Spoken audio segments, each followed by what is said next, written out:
Merci beaucoup d'abord de me réjouir de l'excellente campagne que nous sommes en train de mener parce que ce n'est pas encore fini.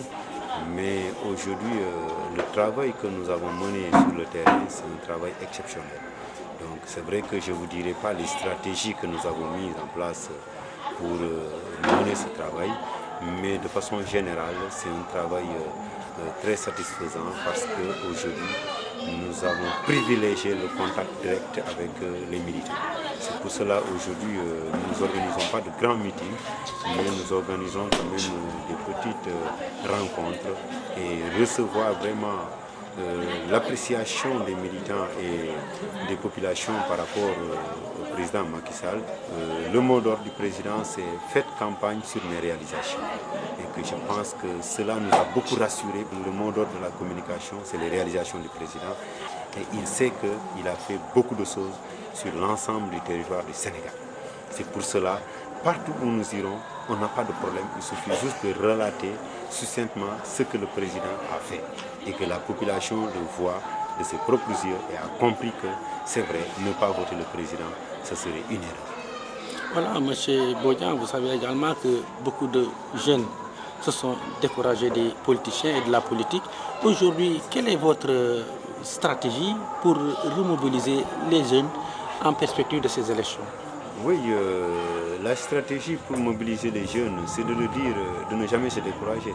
Parce que la vie, il y a toujours des hauts et des bas. Surtout quand on est jeune, l'important c'est toujours travailler. Et encore travailler, beaucoup travailler. Donc parce que la politique de la jeunesse, c'est vrai, le président est en train de faire beaucoup de choses. Mais nous comprenons bien qu'il reste encore à faire. Mais pour cela, il faut que les jeunes comprennent que nous allons privilégier la formation professionnelle. C'est pour cela que le président de la République a construit des universités professionnelles, a favorisé quand même le développement des sciences techniques pour permettre aux jeunes d'être orientés dans ces nouvelles filières et d'avoir de nouvelles perspectives de développement. Vous comprenez bien qu'aujourd'hui, il n'y a pas lieu de désespérer parce que nous avons trouvé du pétrole au Sénégal. Et que qui dit pétrole, c'est source de recherche. Et que les jeunes doivent comprendre que l'espoir et l'avenir est là pour le Sénégal. Et que le président de la République, avec toutes les orientations qu'il est en train de mener, avec toutes les stratégies qu'il est en train de mener pour une bonne politique de la jeunesse, je pense que dans l'avenir, les jeunes vont se retrouver dans cette politique de façon définitive, à part entière. Voilà, aujourd'hui vous êtes à Gomel pour une rencontre avec les populations de ce quartier. Quelle appréciation faites-vous par rapport à vos échanges avec ces dernières?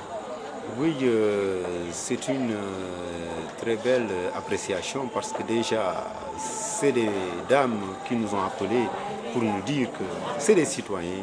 Ils ont senti qu'il y a des élections qui arrivent et que de leur côté, ils n'ont pas senti quand même des responsables venir vers eux. Et par rapport à ça, j'ai senti le coup, j'ai dit que je vais venir vers vous parce que vous êtes des citoyens à part entière au Sénégal et les élections vous incombent tous. Et aujourd'hui, nous avons échangé et ils ont compris que c'est de la responsabilité aussi ces élections.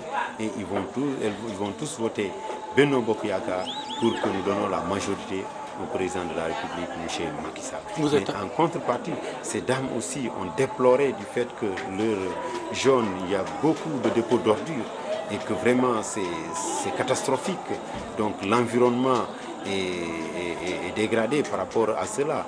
Et c'est une doléance qu'ils nous ont mis aujourd'hui. On les a rassurés pour le dire que, Inch'Allah, certes ce n'est pas de notre prérogative, certes ce n'est pas de notre domaine, mais nous ferons tout quand même pour que ces ordures quand même se déplacent.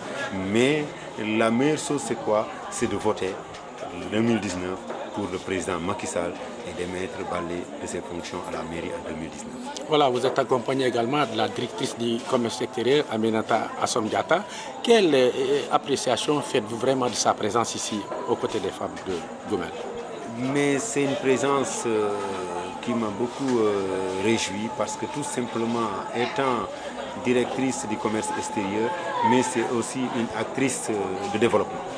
Parce que Assom Aminata Diatta, c'est une fille de Ziguinchor d'abord, et aujourd'hui, il est revenu au Bercail pour travailler à côté du président de la République. En tant que fils de Ziguinchor, je vais l'accompagner. C'est une sœur pour moi. Je pense que sa présence aujourd'hui, rassure encore les dames pour me dire que vous avez votre place.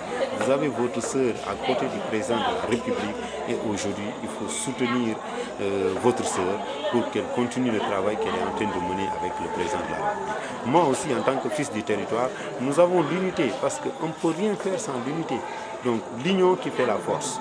Nous allons s'unir et travailler pour le développement de la Casamance. Parce que ce qui nous intéresse, c'est le développement de la Casamance. Ce qui nous intéresse, c'est la Casamance. Ce qui nous intéresse, c'est la paix.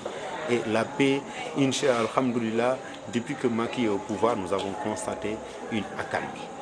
Une accalmie qui est parfaite. Ce n'est pas parce que les gens ne travaillent pas, mais c'est parce qu'il y a un travail souterrain qui est en train de se faire. Et ce travail-là, on va le saluer et féliciter notre père Robert Sagna, qui, à part le président de la République, s'est saisi de ce dossier pour vraiment bien le piloter. Et aujourd'hui, alhamdoulilah, nous pouvons partir partout à Ziguinchor sans être inquiétés. Cette campagne, vous l'avez constaté, les gens quittent les environs de Ziguinchor sans être inquiétés, sans avoir de soucis de rentrer avec la peur ou de rentrer avec des fouilles un peu partout. Aujourd'hui, alhamdoulilah, à Ziguinchor, nous avons mené une campagne en paix et nous allons terminer ça en paix et nous souhaitons le soir du 30, la victoire soit éclatante pour le Benno Bokk Yakaar et que nous donnons la majorité au président Macky Sall.